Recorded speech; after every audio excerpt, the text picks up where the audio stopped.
ஜெபத்தில் நான் நம்புகிறேன், யார் ரொம்ப அற்பமாய் நினைக்கப்படுகிறீர்களோ, யார் ரொம்ப ஓரங்கட்டப்படுகிறீர்களோ அவங்க மேலே ஆண்டவருடைய கண்கள் கண்டிப்பாக நோக்கி பார்க்கிறது. கர்த்தர் உங்களை பார்க்கிறார்.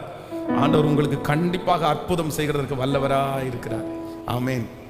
கடந்த வாரத்தில் விசேஷமாக நம்ம ஒரு தேவனுடைய பிள்ளை தங்களுடைய போராட்டம் அப்படின்னா நமக்கு வருகிற எல்லா பிரச்சனைகளையும் நம்ம சமாளிப்பது எப்படி, ஒரு தேவனுடைய பிள்ளை போராட்டத்தை எதிர்கொள்கிறதற்காக ஒரு 3 காரியத்தை ஆண்டவர் நம்மோடு கூட பேசினார். நிறைய பேர் அந்த செய்தியை கேட்டிருப்பீர்கள் நான் நம்புகிறேன். ஒன்று முதலாவதாக சவால்களை, பிரச்சனைகளை பார்த்து நீங்கள் முதல்ல பயப்படக்கூடாது அப்படின்னு ஆண்டவர் பேசினார். இரண்டாவதாக சவால்களை ரொம்ப பெருசாக நீங்கள் நினைக்க வேண்டாம், அதை ரொம்ப பெருசாக நினச்சி உங்களை ரொம்ப குறைவாக நினைக்க வேண்டாம் அப்படின்னு இரண்டாவது பேசினார். மூன்றாவது எனக்குள்ளே இருக்கிற ஆண்டவர் பெரியவர் அப்படின்றதை குறித்து ஒரு 3 காரியங்களை கடந்த ஃபாஸ்டிங் ப்ரேயரில் ஆண்டவர் நம்மோடு கூட பேசினார். ஸோ ஒரு தேவனுடைய பிள்ளையினுடைய வாழ்க்கையிலே பிரச்சனைகள், சவால்கள் அதை கண்டிப்பாக வராது அப்படின்னு நம்ம சொல்ல முடியாது. கண்டிப்பாக இந்த உலகத்திலே உங்களுக்கு உபத்திரவம் உண்டு, ஆனாலும் திடன் கொள்ளுங்கள், நான் உலகத்தை ஜெயித்தேன் அப்படின்னு ஆண்டவர் சொல்கிறார். நமக்கு வருகிற சவால்கள் தீமைக்கு அல்ல, கண்டிப்பாக ஆண்டவர் நன்மையாகவே மாற்றுகிற கர்த்தர். ஒரு தேவனுடைய பிள்ளையை உருவாக்குகிற ஸ்தலம், ஒரு தேவனுடைய பிள்ளையை கர்த்தர் வளர்த்துகிற இடம் எங்க அப்படின்னு சொன்னால் போராட்டத்தின் மத்தியில் தான் ஆண்டவர் ஆண்டவருடைய பிள்ளைகளை கர்த்தர் வளர்த்துகிறார், கர்த்தர் உருவாக்குகிறார். அதனால நம்முடைய வாழ்க்கையிலே வருகிற எல்லா போராட்டங்களும் கெட்டதல்ல, கண்டிப்பாக கர்த்தர் நன்மையாகவே கர்த்தர் அனுமதிக்கிறார். ஸோ ஆண்டவருடைய பிள்ளைகள் அந்த சவால்களை பார்த்து, அந்த பிரச்சனைகளை பார்த்து நீங்கள் ஒரு நாள் என்ன பண்ணிடக்கூடாதுன்னா ஒதுங்கி ஓடிடக்கூடாது. எனக்கு வேண்டாம், எனக்கு வேண்டாம், எனக்கு வேண்டாம் அப்படின்னு. அதுக்கு முன்னாடி ஆண்டவருடைய பிள்ளைகள் நின்று ஜெயித்து அதை தாண்டினா நிச்சயமாகவே ஒரு பெரிய பலனை பார்ப்பீர்கள். கானான் தேசத்துக்கு இஸ்ரவேல் ஜனங்களை ஆண்டவர் கொண்டு போகணும்னு சித்தம் கொண்டாரு. ஆனால் கானான் தேசத்திற்கு ஆண்டவர் கொண்டு போக வேண்டும் என்றால் கண்டிப்பாக அவர்கள் செங்கடலை தாண்டித்தான் ஆக வேண்டும். செங்கடலை தாண்டி தான் கர்த்தர் கானான் தேசத்துக்குள்ள கர்த்தர் கொண்டு போறார். ஒரு கானானை நீங்க பார்க்கணும், ஒரு சுதந்திரிக்கணும் அப்படின்னு சொன்னா நீங்க இந்த செங்கடல் என்கிற இந்த பாடை, இல்லை செங்கடல் என்கிற இந்த சவாலை தாண்டாமல் உங்களால கானானை பார்க்க முடியாது. அதனால எல்லாரும் ஒன்று நினைத்துக் கொள்ளுங்கள், நமக்கு வருகிற எல்லா பிரச்சனைகளையும் கண்டிப்பாக அதை பார்த்து நம்ம சோர்ந்து போய் உட்கார்றதுக்கு அழைக்கப்பட்டவர்கள் அல்ல. அது எல்லாத்திலையும் நின்று சகிச்சு தாண்டி போகும்போது பெரிய பலனை கர்த்தர் நமக்கு தருகிறார். நமக்கு அதுக்கு தான் ஆண்டவர் முன்னோடியாய் கர்த்தரே முன்னாடி நின்று அவரும் என்ன பண்ணார்னா இந்த உலகத்தில் நிறைய சவால்களை அவர் சந்தித்து இந்த உலகத்திலே கர்த்தர் ஒரு பெரிய ஜெயத்தை கர்த்தர் எடுத்தார். ஆமென். இன்றைக்கும் ஒரு 3 காரியத்தை ஒரு தேவனுடைய பிள்ளைகள், இந்த பிரச்சனையை சந்திக்கிற தேவனுடைய பிள்ளைகள் அந்த பிரச்சனையை எப்படி கையாளுகிறது, அதான் 3 காரியத்தை போன வாரத்தில் பார்த்தோம். இந்த வாரத்திலையும் அந்த 3 காரியத்தை உங்களுக்கு சொல்லி உங்கள் எல்லாருக்காக நான் ஜெபிக்கிறதுக்கு ஆசைப்படுகிறேன். வேதத்தை திறந்து ஒரு வசனத்தை நம்ம வாசிக்க போகிறோம். 1 ராஜாக்கள் 19ஆம் அதிகாரத்தினுடைய 7வது வசனத்தை நம்ம வாசிக்க போகிறோம். 1 ராஜாக்கள் 19ஆம் அதிகாரத்தினுடைய 7வது வசனத்தை எல்லாரும் சேர்ந்து வாசிக்கலாமா? 19ஆம் அதிகாரம் 7வது வசனத்தை வாசிக்கலாம். கர்த்தருடைய தூதன் திரும்ப 2ஆம் தரம் அவனை தட்டி எழுப்பி, எழுந்திருந்து போஜனம் பண்ணு, நீ பண்ண வேண்டிய பிரயாணம் வெகு தூரம் என்றான். அப்பொழுது அவன் எழுந்திருந்து புசித்து குடித்து அந்த போஜனத்தின் பலத்தினால் 40 நாள் இரவும் பகலும் ஓரேப் என்னும் பர்வதம், தேவனுடைய பர்வதம் மட்டும் நடந்து போனான். 5வது 6வது வசனத்தை கூட வாசிக்கலாம். ஒரு சூரை செடியின் கீழ் படுத்து கொண்டு நித்திரை பண்ணினான். அப்பொழுது ஒரு தூதன் அவனை தட்டி எழுப்பி, எழுந்திருந்து போஜனம் பண்ண. இப்போ 3வது 4வது வசனத்தை கூட வாசிக்கலாம். 3வது 4வது வசனத்தை கூட வாசிக்கலாம். அவனுக்கு தெரிந்தபோது எழுந்து தன் பிராணனை காக்க யூதாவை சேர்ந்த பேர்சபாவுக்கு புறப்பட்டு போய் தன் வேலைக்காரனை அங்கே நிறுத்திவிட்டான். அவன் வனாந்தரத்தில் 1 நாள் பிரயாணம் போய் ஒரு சூரை செடியின் கீழ் உட்கார்ந்து தான் சாக வேண்டும் என்று கோரி, போதும் கர்த்தாவே, என் ஆத்துமாவை எடுத்துக்கொள்ளும், நான் என் பிதாக்களை பார்க்கலும் நல்லவன் அல்ல என்று சொல்லி, போதும் கர்த்தாவே.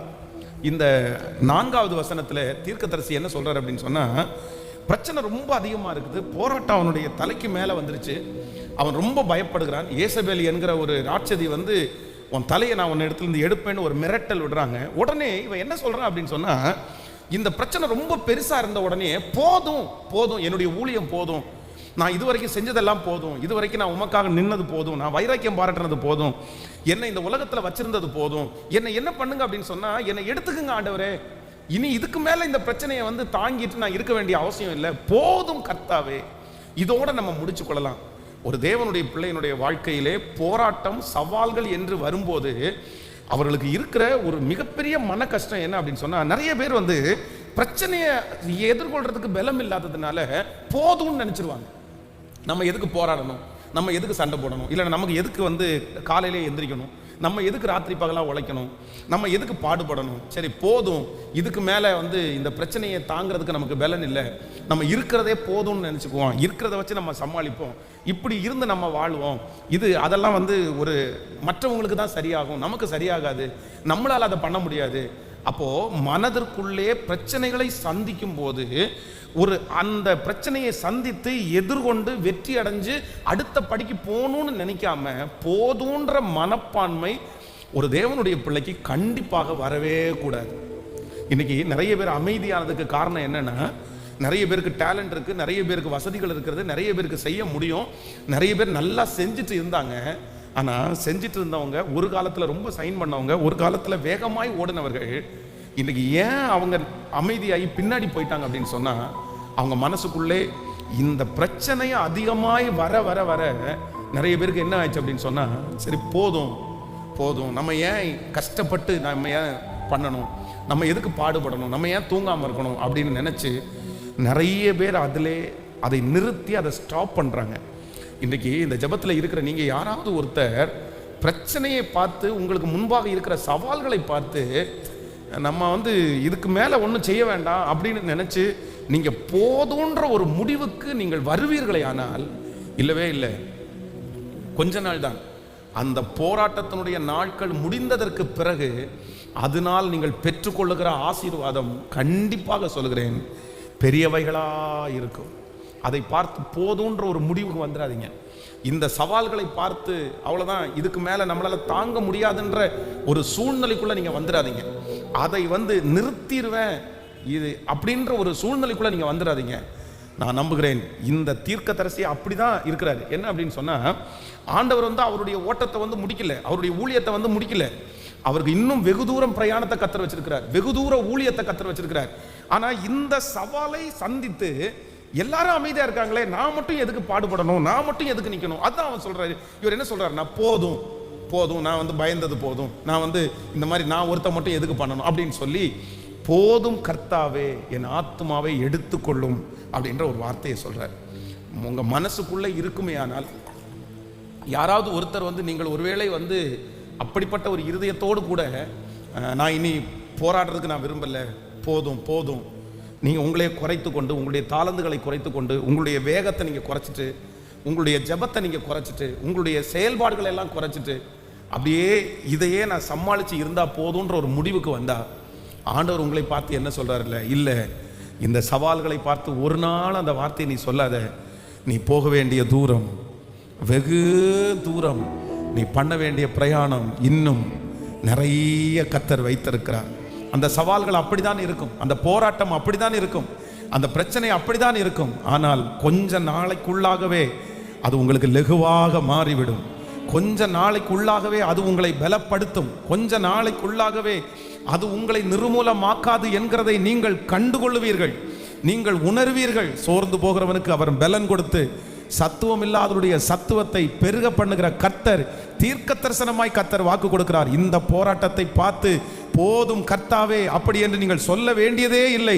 கர்த்தர் வாக்கு கொடுக்கிறார், இந்த போராட்டத்தையும் தாண்டி இல்லை, கர்த்தர் எனக்கு குறித்திருக்கிறதை, எனக்கு சொன்னதை, என்னை கொண்டு அவர் செய்யக்கூடியது ஒன்று கூட தடை செய்யாமல் மொத்தத்தையும் செய்து முடிக்கக்கூடிய ஒரு பலனை கர்த்தர் எனக்கு தரப்போகிறார். நம்புறவர்கள் கரங்களை தட்டி அந்த பலன் இப்பொழுது இந்த உபவாச ஜெபத்தில் உங்களுக்கு முழுவதுமாய் கடந்து வரட்டும். நல்ல கைகளை தட்டி ஸ்தோத்திரம். கர்த்தாவே, அத்தனை சவால்களையும் அத்தனை பிரச்சனைகளையும் மேற்கொண்டு நான் நிற்பதற்கு கர்த்தர் எங்களுக்கு பலன் தருவீராக. ஹல்லேலூயா. நம்முடைய மனதுக்குள்ளே எப்பொழுதுமே ஆண்டவருடைய பிள்ளைகளுக்கு இந்த போதும், அப்போ போதும் என்கிற மனதுடனே கூடிய தெய்வ பக்தி, அதை நம்ம இதில் கொண்டு வரக்கூடாது. ஆனால் நம்முடைய சவால்களை பார்த்து உங்களுடைய தரிசனங்களை எப்பொழுதும் நீங்கள் என்ன பண்ணிடக்கூடாதுன்னா ஒரு காலத்திலையும் ஸ்டாப் பண்ணிடவே கூடாது. ஆமேன்னு சொல்லுங்கள். தரிசனத்தை கொடுக்கிறவர் கர்த்தர், அதை விரிவுபடுத்துகிறவர் கர்த்தர். அதை நிறுத்தக்கூடிய, அதை தடுத்து நிறுத்தக்கூடிய சக்தி, நான் அதை செய்யக்கூடாது, தேவனா நமக்கு கொடுக்காம இருந்தால் பரவாயில்ல, என் தரிசனத்தை எக்காரணம் கொண்டும் பயப்பட்டு நான் அதை நிறுத்திவிடவே கூடாது. ஹல்லேலூயா. இந்த ஊழியத்தில் பல மாதங்கள் பல பிரச்சனைகள் வரும்போது என்ன தோணும் அப்படின்னு சொன்னால், சரி நம்ம எதுக்கு இந்த மாதிரி நம்ம வந்து கஷ்டப்படணும், எதுக்கு இந்த மாதிரி நம்ம நினைக்கணும், சரி நம்ம வந்து ஒரு லிமிட்டாக என்ன செய்யணுமோ அதை செஞ்சுட்டு போகலாம். ஸோ ஒரு விசை வந்து ஒரு ஊழியக்காரருக்கு ஜஸ்ட் ரோட்டில் நடந்து போகும்போது அவங்க கூப்பிட்டாங்க ஜெபம் பண்ணுறதுக்கு. அப்போ போகும்போது அவர் என்ன சொன்னார் அப்படின்னு சொன்னால், அவர் என்னை கூப்பிட்டு 3 விஷயம் சொன்னார். பாஸ்டர் வந்து எனக்கு வந்து ஒரு சின்ன ஒரு 50 பேர் உட்கார்ற அளவுக்கு ஒரு சின்ன ஒரு சர்ச்சு, நான் குடியிருக்கிறதுக்கு ஒரு வீடு, அதுக்கப்புறம் நான் ட்ராவல் பண்ணுறதுக்கு ஒரு வாகனம், இந்த 3 வந்து எனக்கு கிடச்சிச்சுன்னா போதும், இந்த 3 விஷயத்துக்காகவும் எனக்காக ஜெபம் பண்ணுங்க அப்படின்னு சொன்னார். இந்த 3 விஷயம், ஒரு சின்ன 50 பேர் உட்கார்ற மாதிரி ஒரு ஹாலு, அதுக்கப்புறம் வந்து ஒரு வீடு, அதுக்கப்புறம் வந்து ஒரு வாகனம். அப்போ நான் அவரை பார்த்து கேட்டேன், இல்லை இதுக்கு மேலே ஆண்டவர் உங்களை தந்தார் அப்படின்னு சொன்னால் நீங்கள் வாங்க மாட்டிங்களா, நீங்கள் எதுக்கு இந்த மாதிரி சின்னதாக இப்படி வந்து ஒரு சொல்கிறீங்க. உடனே அவர் அடுத்த வார்த்தை என்ன சொன்னார் அப்படின்னு சொன்னால், அவ்வளோ பெருசாக போராடுறதுக்கு நான் விரும்பலை, அது வேண்டாம், அதுக்கு எனக்கு இன்ட்ரெஸ்ட் எல்லாம் இல்லை, நான் எதுக்கு அவ்வளோ பெருசாக போராடணும், வேண்டாம், எனக்கு வந்து இது இருந்தால் போதும், இது தேவையானது, இதுக்கு மேலே இது மனரம்யத்தில் நம்ம சேர்த்துக்க முடியாது. இந்த போராடுவதற்கு பலன் இல்லாமல் தன்னுடைய தரிசனத்தை குறைக்கிறவர்களுக்கு தான் இது பொருந்தும். நீங்கள் கர்த்தருடைய பிள்ளைகள் ஒன்று நினைத்துக் கொள்ளுங்கள், உங்கள் தரிசனத்தினுடைய அளவை இந்த உலகத்தில் இருக்கிற எந்த பிரச்சனையும் எப்பொழுதுமே தடுத்து நிறுத்தக்கூடாது என்கிறதுல நீங்கள் ரொம்ப கவனமாக இருக்கணும். உங்களுடைய தரிசனத்தினுடைய அந்த லெவலை குறைக்கிறதுக்காக இந்த உலகத்தில் எத்தனை போராட்டங்கள் வேண்டும் என்றாலும் வரும். ஆனால் ஆண்டவருடைய பிள்ளைகள் நினைக்கணும், அந்த போராட்டத்தை தாண்டக்கூடிய பலத்தை நீங்கள் கொடுங்க ஆண்டவரே, ஆனால் ஏன் தரிசனத்தை இந்த பிரச்சனைக்காக நான் ஒரு நாளும் குறைத்து கொள்ள மாட்டேன் என்று ஒரு தீர்மானம் எடுங்க. கண்டிப்பாக சொல்லுகிறேன், கர்த்தர் உங்களை குறித்து என்ன செய்ய நினைக்கிறாரோ அதை அப்படியே செய்து முடிக்கிறதுக்கு கர்த்தர் வல்லவராக இருக்கிறார். நீங்கள் வேதத்தில் வந்து ஆதியாகமம் 40ஆம் அதிகாரத்தினுடைய 15வது வசனத்தை வாசிப்பீங்கன்னா எடுத்துக்கொள்ளுங்கள். ஆதியாகமம் 40ஆம் அதிகாரத்தினுடைய 40ஆம் அதிகாரம் 15வது வசனம், 40வது அதிகாரத்தினுடைய 15வது வசனம், நான் எபிரேயருடைய தேசத்திலிருந்து களவாய் கொண்டு வரப்பட்டேன், என்னை இந்த காவல் கிடங்கில் வைக்கும்படிக்கு நான் இவ்விடத்தில் ஒன்றும் செய்யவில்லை என்று சொன்னார். இன்னொரு விஷயம் கூட எல்லாரும் வாசிக்கலாம். நான் எபிரேயருடைய தேசத்திலிருந்து களவாய் கொண்டு வரப்பட்டேன், என்னை இந்த காவல் கிடங்கிலே வைக்கும்படி நான் இவ்விடத்தில் ஒன்றும் செய்யவில்லை என்று சொன்னார். கவனிங்க ஆண்டவருடைய பிள்ளைகளே, யோசேப்பு இந்த இடத்துல என்ன சொல்றார் அப்படின்னு சொன்னா, இந்த தனக்கு தான் வந்து சொப்பனம் சொல்லி, இல்லை நீ நாளைக்கு கடவுள் உன் தலையை உயர்த்துவாரு, நீ ராஜாவுக்கு பானபாத்திரம் காரணா இருப்பாய் அப்படின்னு சொல்லும் போது அவரிடத்துல என்ன சொல்றாருன்னா, நான் இவ்விடத்தில் வந்ததற்கு நான் எந்த தப்புமே பண்ணல, இந்த காவல் கிடங்குல என்னை இப்படி போட்டு வச்சிருக்கிறாங்க. கவனிங்க, அந்த காவல் கிடங்குலே இருக்கிற அதிகாரி தன்னுடைய மொத்த பொறுப்பையும் யாருடைய கையில கொடுத்திருக்கிறாரு? யோசேப்புனுடைய கையில கொடுத்திருக்கிறாரு. யோசேப்பு காவல் கிடங்கிலே இருந்தாலும், ஒரு ஜெயில் கைதியை போல இருந்தாலும், அவன் எப்படிதான் இருக்கிறானாமா? நிறைய இந்த ஏரியாவில் சில பசங்க வந்து பார்த்தீங்கன்னா அடிக்கடி ஜெயில் போவாங்க. 6 மாதம் பார்த்தீங்கன்னா இந்த ரோட்டில் 6 மாதம் சுற்றி இருப்பாங்க. அடுத்த 6 மாதம் அவனை பார்க்கவே முடியாது. எங்கே போனேன்னு கேட்டால், சார் அவன் ஜெயிலில் இருக்கான் அப்படின்வாங்க. அப்புறம் திரும்பி வரும்போது, பிரதர் என்ன 6 மாதம் உங்களை காணோம், நீங்கள் ஜெயிலில் இருந்தீங்களாமா? ஆமாம் பாஸ்டர், நான் வந்து ஒரு 3 மாதம் அங்கே இருப்பேன், 3 மாதம் வெளியே இருப்பேன் அப்படின்னு. நமக்கு நிறைய பேருக்கு ஜெயிலுனாலே பயமாக இருக்குது, ஜெயிலுனாலே கஷ்டமாக இருக்குது. ஆனால் இவங்க நிறைய பேர் மாமியார் வீட்டுக்கு போகிறது மாதிரி ஜெயிலுக்கு போயிடுறாங்க. அவங்களுக்கு ரொம்ப ஈஸியாக இருக்குது. இல்லை, உங்களுக்கு ஜெயிலுன்னா பயமா இல்லையா? ஜெயிலில் உங்களுக்கு கஷ்டமா இல்லையா? உங்களுக்கு அந்த சாப்பாடெல்லாம் கஷ்டமா இல்லையா? ஐயோ பாஸ்டர், நீங்கள் வேற, அங்கே நமக்கு ராஜ வாழ்க்கை, அங்கே வந்து மணி அடித்தா நமக்கு சாப்பாடு, அங்கே வந்து எல்லா பசங்களும் இருப்பாங்க. என்ன அப்படின்னா, சில பேர் வந்து இதை பழக்கமாகவே வச்சிருக்கிறாங்க. ஏன் அப்படின்னா, இங்கே இருந்தால் வந்து சில நேரத்தில் வந்து அவங்க என்ன பண்ணணும் அப்படின்னு சொன்னால் வேலை செய்யணும், சம்பாதிக்கணும். ஆனால் அங்கே போகும்போது இந்த அப்படி கேள்விப்பட்டதை சொல்கிறேன். போலீஸில் இருக்கிற சிலர் வந்து சில கைதிகளையே அவங்க என்ன பண்ணுறாங்கன்னா தங்களுக்கு சப்போர்ட்டிவாக வச்சுக்கிறாங்க. சில பெரிய ரவுடிகளை பிடிக்கணும் அப்படின்னு சொன்னால் யாரை வச்சு தான் பிடிக்க முடியும்? சில பிரச்சனையை கண்டுபிடிக்கணும்னு சொன்னால் இந்த மாதிரி இருக்கிறவங்கள வச்சு கண்டுபிடிக்க முடியுமா? அதுக்காக இவர்களே அவர்களை கூப்பிட்டு ஒரு 3 மாதம் அவங்களுக்கு பார்த்தீங்கன்னா அங்கே எந்த பிரச்சனையும் இல்லை. இவர்கள் செய்கிற தப்பிற்காக உள்ள போறது மாதிரி இல்லை.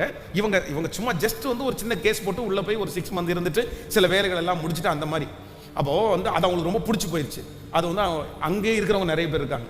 ஆனால் இந்த இடத்துல யோசேப்பு இருக்கும்போது அந்நிய நாடு, இந்த ஜெயிலில் அவனை யாரும் அடிக்க மாட்டாங்க, யாரும் திட்ட மாட்டாங்க. இவன் தான் எல்லாருக்கும் தலைவனாக இருக்கிறான். அந்த ஜெயிலர் வந்து மொத்த பொறுப்பையும் இவருடைய கரத்தில் கொடுத்து இங்கே வந்து ஒரு மதிப்புக்குரியவனாய் தான் இருக்கிறான்.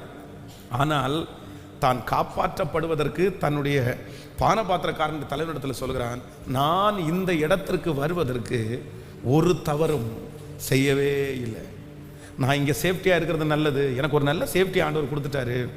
இதுக்கு மேலே நான் போய் எதுக்கு பாடுபடணும்? இங்கே வெளியே போனால் அந்த பிரச்சனையை வந்து சமாளிக்க நமக்கு பலன் இல்லை. யாராவது பொய்யா நமக்கு சொல்லிடுவாங்க. ஏற்கனவே ஒரு இடத்துல நம்ம வந்துட்டோம், நம்ம அந்நிய நாட்டில் வந்திருக்கிறோம் அப்படின்னு நினச்சி அந்த ஜெயிலுக்குள்ளேயே இருந்துடாதபடி அவன் மனசு என்ன சொல்லுது அப்படின்னு சொன்னால், தேவன் எனக்கு கொடுத்திருக்கிற தரிசனத்தை நிறைவேற்றுவதற்கு, எந்த பிரச்சனையும் சமாளிப்பதற்கு நான் ஆயத்தமாக இருக்கிறேன். கையை உயர்த்தி எல்லாரும் சொல்லுங்க, அப்பா பார்த்து, ஆண்டவரே நீர் எனக்கு கொடுத்திருக்கிற தரிசனத்தை நிறைவேற்றுவதற்கு. இந்த ஜெபத்தில் யாரோ ஒருத்தர் அப்படி இருக்கலாம். போதும் கர்த்தாவே, போதும் கர்த்தாவே, இதுக்கு மேலே இந்த பிரச்சனை என்னால் தாங்க முடியாது. இதுக்கு மேலே இந்த பிரச்சனையை நான் செய்யணும்னு நான் நினைக்கல. எதுக்கு நான் போய் இவ்வளோ கஷ்டப்படுறேன்? எதுக்கு போய் இத்தனை பேர்கிட்ட நான் பேச்சு வாங்குறேன்? எதுக்கு போய் இத்தனை அவமானத்தை நான் சுமக்கிறேன்? வேண்டாம், நான் அவ்வளோதான், இப்படியே இருந்தால் போதும், இந்த சம்பளம் எனக்கு போதுமானது, இந்த வருமானம் எனக்கு போதுமானது அப்படின்ற நினைவோடு இருக்கிற யாரோ ஒருத்தர் ஜெபத்தில் கலந்து கொண்டா ஆண்டவர் சொல்கிறாரு, உன்னையே நீ திருப்திப்படுத்தி உன் தரிசனத்தை ஒரு நாளும் இந்த சவால்களை பார்த்து குறைக்காதே. சவால்களை தாண்டி நீ முன்னேறு. நான் உனக்கு சொன்னதை செய்து முடிப்பேன். உன்னை திரளான ஜாதிகளுக்கு தகப்பனாய் தாயாய் மாற்றுவேன் என்று கர்த்தர் சொன்ன வார்த்தை அப்படியே நிறைவேறும். இயேசுவே எங்களுடைய தரிசனத்தை பெருக பண்ணுகிற கர்த்தர், எங்களுடைய தரிசனத்தை பெருக பண்ணுகிற கர்த்தர். ஹல்லேலூயா. அப்போ நம்பர் 4, 4வது, உங்க மனசுல எப்பொழுதுமே ஒன்று நினைத்துக் கொள்ளுங்கள், சவால்கள் உங்களுக்கு விரோதமாய் வரும்போது நீங்க எதுல கை வச்சிடக்கூடாதுன்னா, தரிசனத்தில் ஒரு நாளும் நீங்கள் கை வச்சிடவே கூடாது. உங்களுடைய வளர்ச்சியில் நீங்கள் ஒரு நாளும் கை வச்சிடவே கூடாது. இவங்க இத்தனை திட்டுறாங்களே, இவங்க இத்தனை பேசுகிறாங்களே, ஸோ நம்ம கொஞ்சம் நிறுத்திக்கலாம், நம்ம கொஞ்சம் பின்னாடி இருக்கலாம், நம்ம கொஞ்சம் அமைதியாக போகலாம்.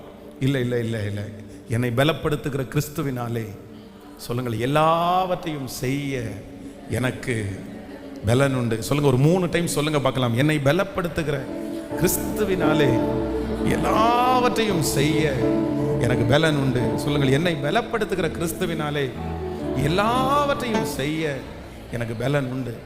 நீங்கள் வேலை செய்கிற இடமா இருக்கலாம், நீங்கள் குடியிருக்கிற இடமா இருக்கலாம், நீங்கள் சம்பாத்தியம் பண்ணுற இடமா இருக்கலாம். அங்கே சில பிரச்சனை வந்த உடனே நீங்கள் வந்து உடனே உங்களுடைய தரிசனத்தை நீங்கள் என்ன பண்ணக்கூடாதுன்னா குறுக்கி கொள்ளவே கூடாது. நான் சொல்கிறது எத்தனை பேருக்கு புரியுது? உங்களுடைய தரிசனம் வந்து நாளுக்கு நாள் விரிவாகி கொண்டு போகணுமே தவிர, உங்கள் தரிசனத்தினுடைய எல்லை பெரிதாகி கொண்டு போகணுமே தவிர, தரிசனத்தினுடைய எல்லையை எப்பொழுதும் ஒரு ஆண்டவருடைய பிள்ளைகள் குறைச்சிடவே கூடாது, குறைச்சிடவே கூடாது. அல்லேலூயா. உங்களுக்கு பலன் தருவார், உங்களுக்கு சத்துவத்தை தருவார். உங்களை கொண்டு கர்த்தர் ஆரம்பித்ததை கண்டிப்பாக கர்த்தர் முடிப்பார். உங்களை கொண்டு பெரிய காரியங்களை கர்த்தர் செய்வார்.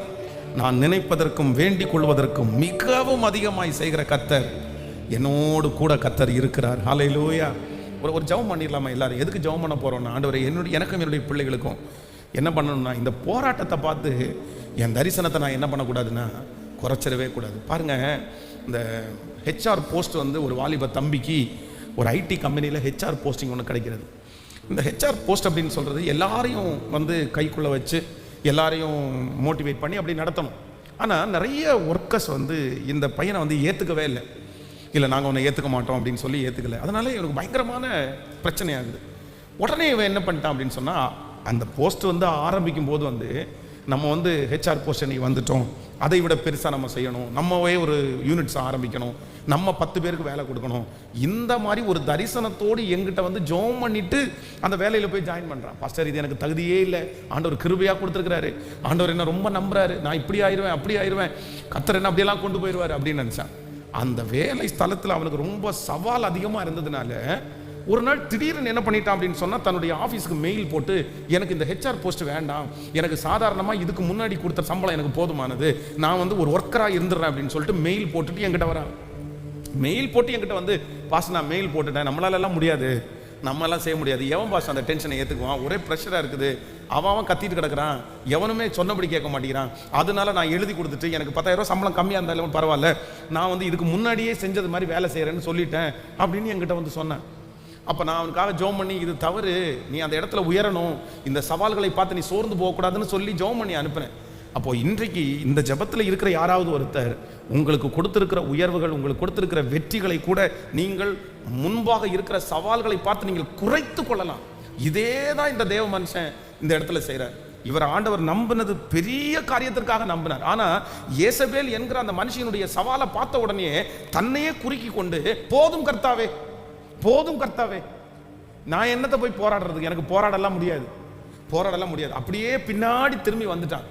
இப்படி யாராவது ஒருத்தர் குறைத்து கொண்டீர்களே ஆனால் ஆண்டவர் சொல்லுகிறார், இல்லை, நான் உன்னை பலப்படுத்துகிற கிறிஸ்து, உங்களுக்குள்ள தரிசனத்தை வைத்தவர் கர்த்தர், உங்களுக்குள்ள அந்த விஷனை வைத்தவர் கர்த்தர், உங்களை அந்த பாதையில் நடத்தினவர் கர்த்தர், அந்த ஆரம்பத்தை கொடுத்தவர் கர்த்தர், தரிசனத்தை துவக்கிறவரும் முடிக்கிறவரும் அவர்தான். இந்த பிரச்சனையை பார்த்து ஒரு நாளும் நீங்க கவலைப்பட வேண்டாம், சோர்ந்து போகவும் வேண்டாம். ஆண்டவர் வாக்கு கொடுக்கிறார், இல்லை, நான் உன்னை பலப்படுத்துவேன், நீ போக வேண்டிய தூரம் வெகு தூரம், நீ பண்ண வேண்டிய பிரயாணம் இன்னும் நிறைய இருக்கிறது. கர்த்தர் சொல்லுகிறார், நீ பண்ண வேண்டிய பிரயாணம் பெரிய தூரம் பிரயாணம் பண்ணணும். இந்த சவால்களை சந்திப்பதற்கு, இதை தாண்டுவதற்கு ஆண்டவர் உங்களுக்கு பலன் தருவார். இது லகுவாய் மாறும்.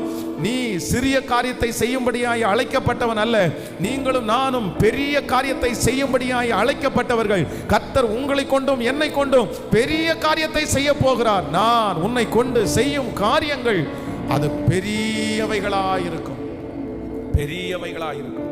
ஆமென் சொல்லுங்கள். அல்லேலூயா.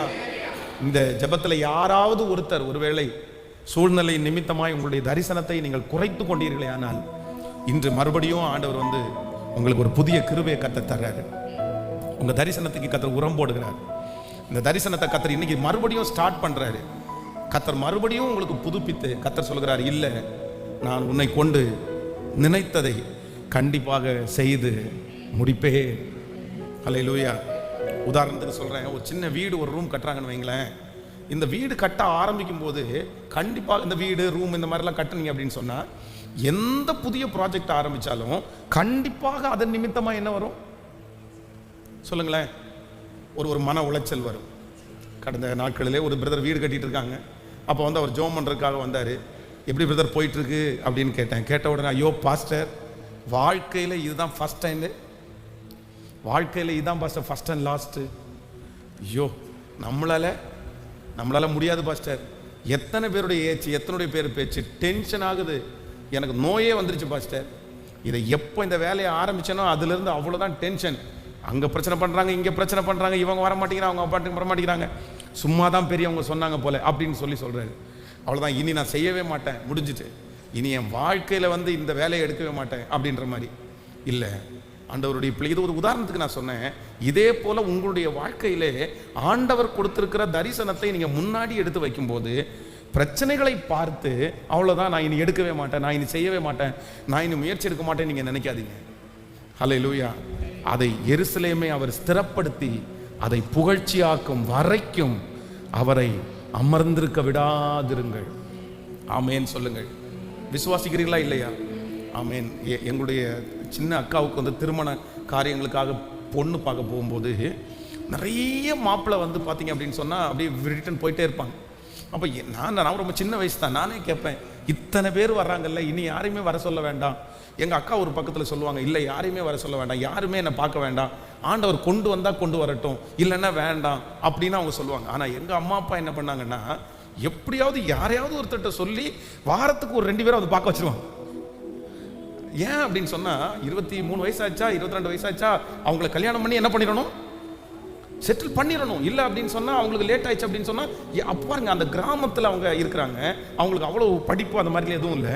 ஆனால் அந்த ஏஜில் அந்த பிள்ளையை எப்படியாவது நம்ம வந்து கஷ்டப்பட்டு நம்ம அவமானப்பட்டால் கூட பரவாயில்ல, அதுக்கு வேண்டிய ஒரு மாப்பிள்ளையை பார்த்து நம்ம கல்யாணம் பண்ணி வைக்கணுன்ற அந்த எண்ணம் பாருங்களேன் அவங்களுக்குள்ள.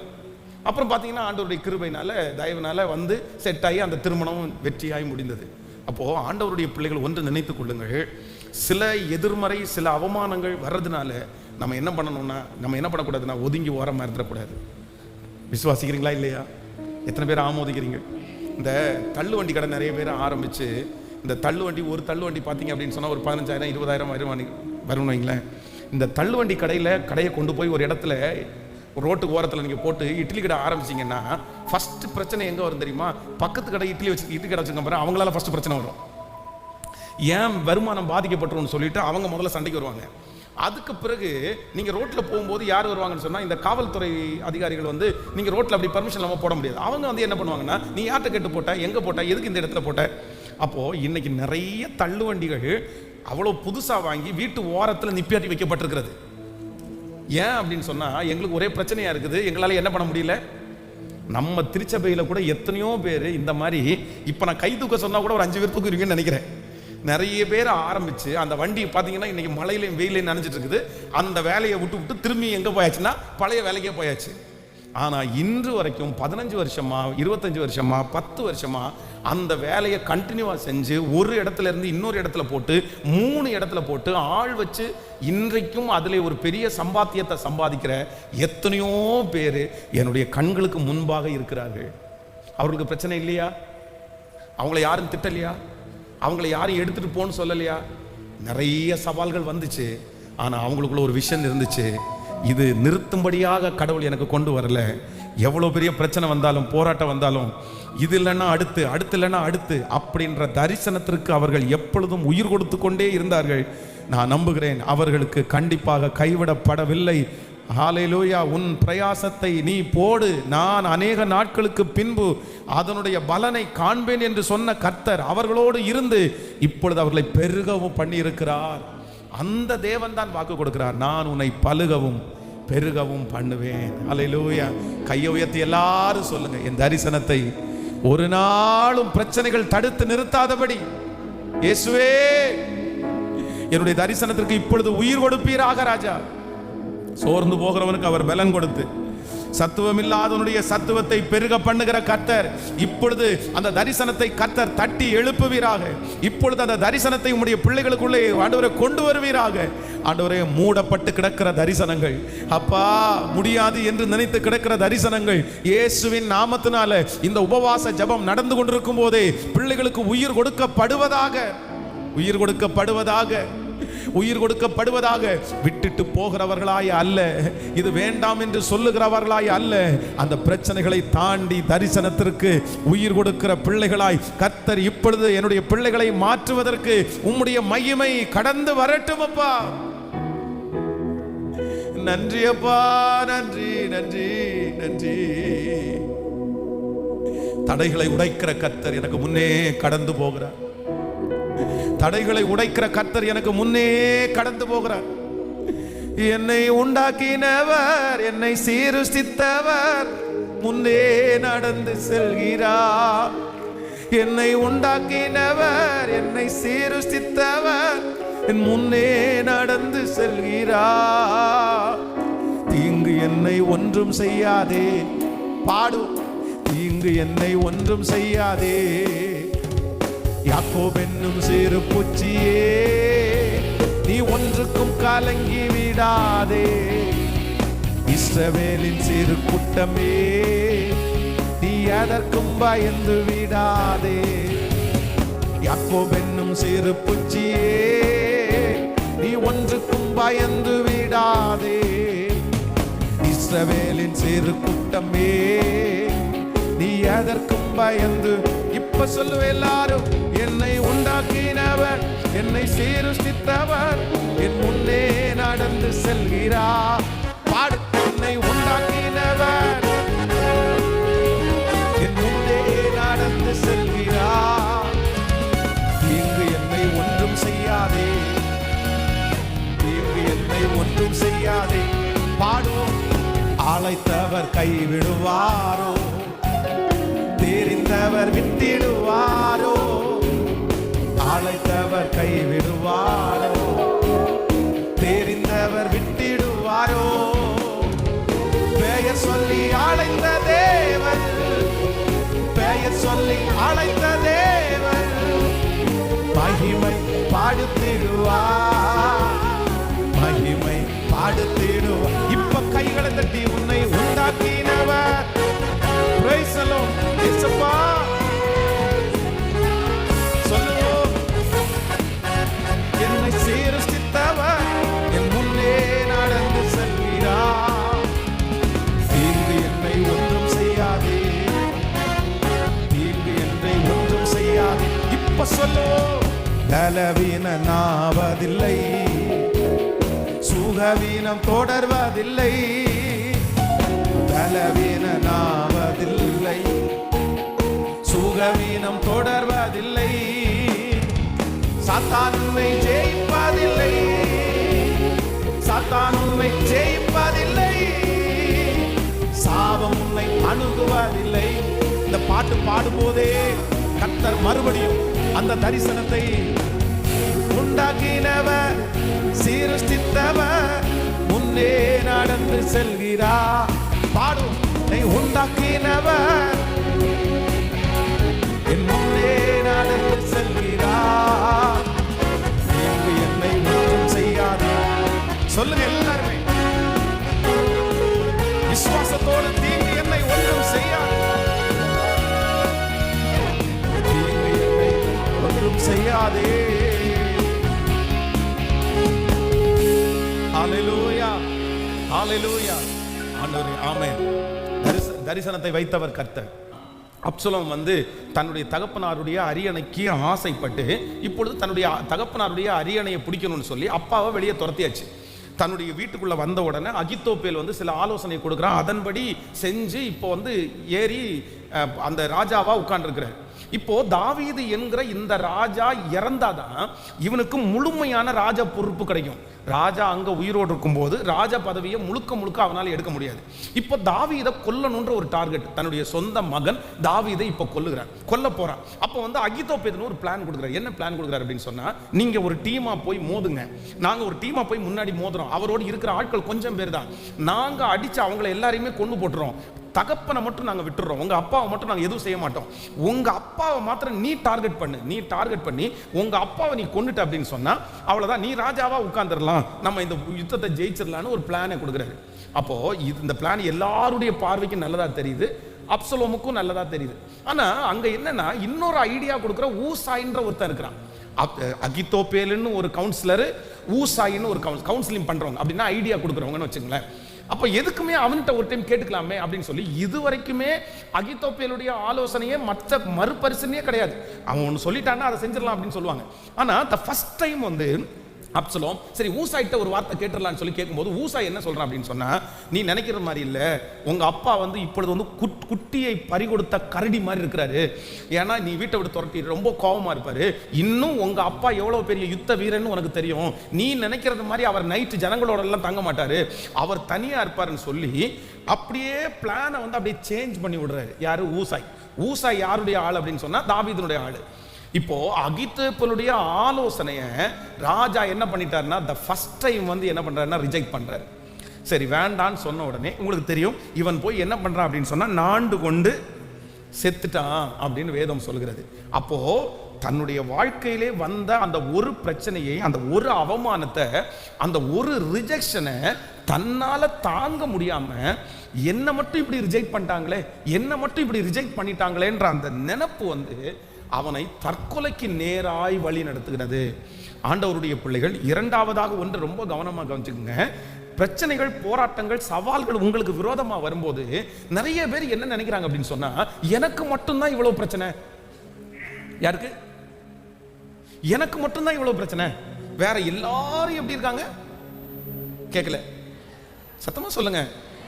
அவன் நல்லா இருக்கா, இவன் நல்லா இருக்கா, இவன் நல்லா இருக்கான், அவன் நல்லா இருக்கான், துரோகி நல்லா இருக்கான், இவன் நல்லா இருக்கான், மோசமானவன் நல்லா இருக்கான், ஆனா எனக்கு மட்டும் பிரச்சனை இல்ல. இல்ல, இந்த இந்த எண்ணம் உங்களுக்குள்ள இருந்ததே ஆனால் அது உங்களை எதுவுமே செய்ய விடாது. உங்களை தற்கொலைக்கு நேராக தான் வழி நடத்தும். இந்த அகித்தோப்பேலால என்ன பண்ண முடியல அப்படின்னு சொன்னா, இதை ஏத்துக்கவே முடியல. மூசாயை ஏத்துக்கிட்டீங்கல்ல, எல்லாரையுமே ஏத்துக்கிட்டீங்கல்ல, என்ன மட்டும் இப்படி ரிஜெக்ட் பண்ணிட்டீங்களா? நான் மட்டும் உங்களுக்கு வேண்டாமா? இல்ல இல்ல, ஒரு ராஜாவா இருக்கும்போது 10 பேர் ஆலோசனை கொடுக்கும்போது 10 பேர்ல எல்லாருடைய ஆலோசனையும் ஏற்றுக்கொள்ள முடியாது. யாராவது ஒருத்தருடைய ஆலோசனை தான் ஏற்றுக்கொள்ள முடியும். 10 டைம் உன்னுடைய ஆலோசனையை ஏற்றுக்கொண்டா 2 டைம் உன் ஆலோசனையை ஏற்றுக்கொள்ள மாட்டாங்க. இந்த அண்டர்ஸ்டாண்டிங் அகித்தோப்பேலுக்கு இல்லாததுனாலே என்ன மட்டும்தான் இப்படி ஒதுக்கிட்டாங்கன்ற ஒரு உணர்வு வந்த உடனே தன்னுடைய வாழ்க்கையை முடித்து கொள்வதற்கு முயற்சி எடுத்தான். இன்றைக்கு இந்த ஃபாஸ்டிங் பிரேயர்ல யாராவது ஒருத்தர் மனசுக்குள்ள எனக்கு மட்டும்தான் இவ்வளவு ப்ராப்ளம், எனக்கு மட்டும்தான் இவ்வளவு வியாதி, எனக்கு மட்டும்தான் வேலை ஸ்தலத்தில் எல்லாருமே திட்டுறாங்க, என்ன மட்டும்தான் எல்லாருக்குமே பிடிக்கல, நான் மட்டும்தான் இப்படி மோசமான இடத்துல இருக்கிறேன், நான் சம்பாதிக்கிறது மட்டும்தான் ஒன்றும் இல்லாமல் போகுது, நான் மட்டும்தான் எனக்கு மட்டும்தான் அப்படின்னு நினைச்சா கண்டிப்பாக அது உண்மை இல்லை. உலகத்திலே வெற்றி அடைகிற, உலகத்திலே வாழ்கிற, உலகத்திலே ஜெயிக்கணும்னு நினைக்கிற எல்லா ஆண்டவருடைய பிள்ளைகளுக்கும் கண்டிப்பாக சில போராட்டமான பாதையை தாண்டித்தான். அது உங்களுக்கு மட்டுமானதல்ல, எல்லாருக்கும் உண்டு. நீங்கள் அதை பெருசுப்படுத்துறீங்க, நீங்கள் நிறைய பேர் அதை ரொம்ப யோசனையாக எடுக்கிறீங்க. ஆனால் சிலர் அதை எப்படி எடுக்கிறாங்கன்னா சுலபமாக எடுத்து தாண்டக்கூடிய பலனை கத்திடத்தில் கேட்டு தாண்டி போகிறார்கள். அவர்களுக்கு அது ஜெயமாய் அமைகிறது. ஆமேன்னு சொல்லுங்க. எத்தனை பேர் ஆமோதிக்கிறீங்க? இன்று ஆண்டவரிடத்தில் 2வது ஒரு கிருபை கேட்கணும். என்ன கிருபைன்னா, ஆண்டவரே எனக்கு மட்டும் இல்லை, உலகத்தில் இருக்கிற மேகமோன்ற திரளான சாட்சிகள் அத்தனை பேருக்கும் ஊழியத்தில் இன்னைக்கா கஷ்டம். அப்போஸ்தலனாகிய பவுலுக்கு அவ்வளோ வரங்கள் இருக்கிறது, அவ்வளோ செயல்பாடு இருக்கிறது, வியாதிஸ்த சுகப்படுத்துகிற அபிஷேகம் இருக்கிறது. அவருக்கு எந்த கஷ்டமும் இல்லையா? அவருக்கு எல்லா கஷ்டமும் இருந்துச்சு. அவர் எல்லா சூழ்நிலையும் கடந்து வந்தார். அதனால இந்த உலகத்திலே உங்களுக்கு உபத்திரவம் உண்டு, ஆனாலும் திடன் கொள்ளுங்கள், நான் உலகத்தை, சத்தமா சொல்லுங்க, நான் உலகத்தை ஜெயித்தே. ஹல்லேலூயா. சிலருக்கு இந்த வேலையில மட்டும்தான் பிரச்சனை, இந்த வேலை செஞ்சிருந்தா பிரச்சனையே இல்லை, நான் படிச்சிருந்தா பிரச்சனையே இல்லை, நான் ஒரு நல்ல அம்மா அப்பாவுடைய வயிற்றுல பிறந்திருந்தா பிரச்சனையே இல்லை, நான் கோடிக்கணக்கான சொத்து வச்சிருந்தா பிரச்சனையே இல்லை, எனக்கு மூக்கு மட்டும் கொஞ்சம் நீளமாக இருந்திருந்தா பிரச்சனையே இல்லை, நான் மட்டும் கலராக இருந்திருந்தேன்னு வைங்க எனக்கு ஒரு பிரச்சனையுமே இல்லை, நான் மட்டும் ஒரு பெரிய பிஸ்னஸ் மேனாக இருந்திருந்தேன்னு வைங்களேன் எனக்கு பிரச்சனையே இல்லை, நான் மட்டும் அம்பானியினுடைய வீட்டில் இருந்தேன்னு வைங்களேன் எனக்கு ஒரு பிரச்சனையுமே இல்லை. நிறைய பேர் அப்படி சொல்லுவாங்க. இல்லவே இல்லை, இல்லவே இல்லை. இந்த உலகத்திலே மனிதனாய் பிறந்தால், இந்த உலகத்திலே வெற்றியான ஒரு வாழ்க்கையை வாழ்ந்து முடிக்கணும்னு சொன்னா ஒரு பக்கம் அல்ல, பல பக்கம் நமக்கு சூழ்நிலை இருக்கத்தான் செய்யும். ஆனால் அது உங்களையும் என்னையும் ஒன்றும், சத்தமா சொல்லுங்க, கையை உயர்த்தி சொல்லுங்க, என்னை சேதப்படுத்த மாட்டார். முழு பலத்தோட சொல்லுங்க, என்னை சேதப்படுத்த மாட்டார். சொல்லுங்க, நான் அதை கண்டுபிடிக்கக்கூடிய கிருபையை கர்த்தர் தருகிறவர். இது எதனால் வந்தது என்கிறதை கண்டுபிடிக்கக்கூடிய ஒரு கிருபையை தருகிறவர் கர்த்தர். கைகளை உயர்த்தி, ஆண்டவரே ஸ்தோத்திரம், எத்தனையோ பேருக்கு இந்த பாதை வந்திருக்கிறது, அந்த பாதையிலே நிறைய பேர் வெற்றி அடைந்தார்கள், நிறைய பேர் அந்த பாதையை கடந்தார்கள், அந்த ஞானத்தை எனக்கு தாரும், அந்த கிருபை எனக்கு தாரும். இது எனக்கு மட்டும் உண்டானதல்ல, நான் ஜெயிக்கிறதற்கு உண்டானது. ஹல்லேலூயா. எத்தனை பேருக்கு புரியுது? அப்போ சவால்கள் உங்களுக்கு முன்பாக வரும்போது ஆண்டவருடைய பிள்ளைகள் மனசுல என்ன நினைக்கணும்னா, எனக்கு மட்டும்தான் இந்த பிரச்சனை அப்படின்னு நினைக்கிறத விட்டுட்டு, நிறைய பேருக்கு வந்திருக்குது, நிறைய பேர் ரொம்ப அழகாக தாண்டிட்டாங்க, நிறைய பேர் இந்த சிச்சுவேஷனை தாண்டினாங்க, எனக்கும் இதை தாண்டக்கூடிய பலனை கர்த்தர் தருவதற்கு வல்லவராக இருக்கிறார். வாழ்க்கையில் ஒரு மிஸ்டேக்கை நீங்கள் பண்ணிடாதீங்க. சவுல் ராஜா செய்த ஒரு பெரிய தவறு என்ன அப்படின்னா, சவுல் கொன்றது 1000, தாவீது கொன்றது 10,000ன்னு பாருன உடனே இவருக்கு உடனே மனசுக்கு என்ன தோணுச்சு அப்படின்னு சொன்னா, இவங்க எல்லாரும் சேர்ந்து என்ன ரிஜெக்ட் பண்றாங்க, என்ன ரொம்ப குறைவா பார்க்குறாங்க, என்ன கஷ்டப்படுத்திட்டாங்கன்னு, எனக்கு மட்டும்தான் இந்த அவமானம் அப்படின்னு நினைச்சாரு. ஆனா இதே அவமானம் யாருக்கு வந்திருக்குது? தாவீது ராஜாவாகும் போது அவனுக்கும் வந்திருக்குது. அது எல்லாருக்குமே வர்றதான். ஆனால் இதை கையாளுகிறதுக்குரிய ஞானத்தை கர்த்தர் உங்களுக்கு கிருபையாய் தருவார். ஹல்லேலூயா. சிஸ்டர், பிரதர், இன்று கர்த்தர் உங்களோட கர்த்தர் பேசுகிறார். இந்த ஃபாஸ்டிங் ப்ரேயருக்கு ஒருவேளை இந்த சத்தத்தை கேட்டுக்கொண்டிருக்கும் போது நீங்கள் நினைக்கலாம், பாஸ்டர் இது எனக்கு மட்டும்தான் அப்படின்னு நான் நினைச்சேன், எனக்கு மட்டும்தான். என்னை மட்டும் ஏன் கர்த்தர் விசேஷமா இப்படி நடத்துறாரு, எனக்கு மட்டும் ஏன் இப்படி எதுவுமே சரியாக மாட்டேங்குது, எனக்கு மட்டும் இந்த வழியா, மற்றவங்களுக்கு எல்லாருக்கும் நல்ல வழியா, என்னை தவிர மற்றவங்க எல்லாருமே சிரிக்கிறாங்க, என்னை தவிர மற்றவங்க எல்லாருமே சந்தோஷமா இருக்கிறாங்க, அப்படியெல்லாம் உங்க மனசு தோணுச்சுன்னா ஆண்டவர் உங்களுக்கு வாக்கு கொடுக்கிறார், இல்லை இந்த உலகத்திலே இருக்கிற ஆயிரக்கணக்கான ஜனங்கள் இந்த பாதையில தான் கடந்து வர்றாங்க, இந்த பாதையிலே நான் உனக்கு ஞானத்தையும் கிருபையும் சத்துவத்தையும் உனக்கு கொடுத்து அழகாய் உன்னை நடத்தி உன்னை ஜெயிக்க பண்ணி உன்னை வெற்றியாய் நடத்தி கொண்டு வருகிற கர்த்தர், கர்த்தராகிய நான் நம்புறவங்க கைகளை மேல தட்டி அந்த கிருபை இப்பொழுது உண்டாகட்டும் சொல்லுங்கள். அந்த கிருபை இப்பொழுது எங்களுக்கு உண்டாகட்டும் ஆண்டவரே, அந்த கிருபை இப்பொழுது எங்களுக்கு உண்டாகட்டும், கிருபை எங்களுக்கு உண்டாகட்டும். எங்களுக்கு மட்டுமல்ல, பரிசுத்தவான்கள் தாண்டின சூழ்நிலைகளை எங்களுக்கும் தாண்டக்கூடிய பலத்தை தருகிற கர்த்தர் நல்லவராகவே இருக்கிறார். ஆமென். ஒன்றும் என்னை சேதப்படுத்த மாட்டாது. சொல்லுங்கள், கையை உயர்த்தி ஒரு 3 வீசை சொல்லுங்கள். ஒன்றும் எங்களை சேதப்படுத்த மாட்டாது. சொல்லுங்கள், எல்லாரும் சொல்லுங்கள், ஒன்றும் எங்களை சேதப்படுத்த மாட்டாது. திரும்ப திரும்ப சொல்லுங்கள். ஆமென். ஒன்றும் எங்களை சேதப்படுத்த மாட்டாது. காற்றை நாம் காண மாட்டோம், மழையையும் பார்க்க மாட்டோம், ஆனாலும் இந்த பள்ளத்தாக்கு தண்ணீரால் நிரப்பப்படும். ஹல்லேலூயா. காற்றை நாம் காண மாட்டோம், மழையையும் பார்க்க மாட்டோம், காற்றை நாம் காண மாட்டோம், மழையையும் பார்க்க மாட்டோம். வாய்க்கால்கள் நிரப்பப்படும், இன்று வாய்க்கால்கள் நிரப்பப்படும். இயேசுவின் பிள்ளைகள் நாங்கள் எப்போதும் சொல்லுவோம்.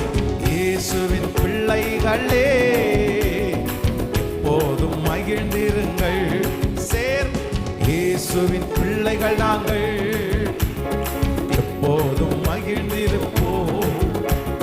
இயேசுவின் பிள்ளைகளே எப்போதும் மகிழ்ந்திருங்கள். எதை நினைத்தும் கலங்காமல் எப்போதும் ஸ்தோத்தரிப்போம்.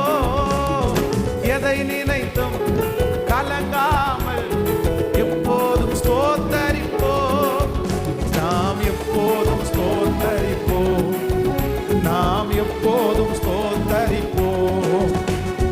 இயேசுவின் பிள்ளைகள் நாங்கள் பாடும், எப்போதும் மகிழ்ந்திருப்போம். இயேசுவின் பிள்ளைகளே எப்போதும் மகிழ்ந்திருங்கள். எதை நினைத்தும் கலங்காமல் எப்போதும் ஸ்தோத்தரிப்போம். எதை நினைத்தும் பாடுவோம். ஆமென். இன்னொரு விஷயம் கூட சொல்லுவோம். இன்று காணும் எகிப்தியரை இனிமேல் காண மாட்டோம். இன்று காணும் எகிப்தியரை இனிமேல் காண மாட்டோம். நமக்காய் யுத்தம் செய்வார் இயேசு, நமக்காய் யுத்தம் செய்வார். கைகளை மேல. இயேசுவின் பிள்ளைகள் நாங்கள் எப்போதும். ஹல்லேலூயா. அப்பா சொல்லுவோம்.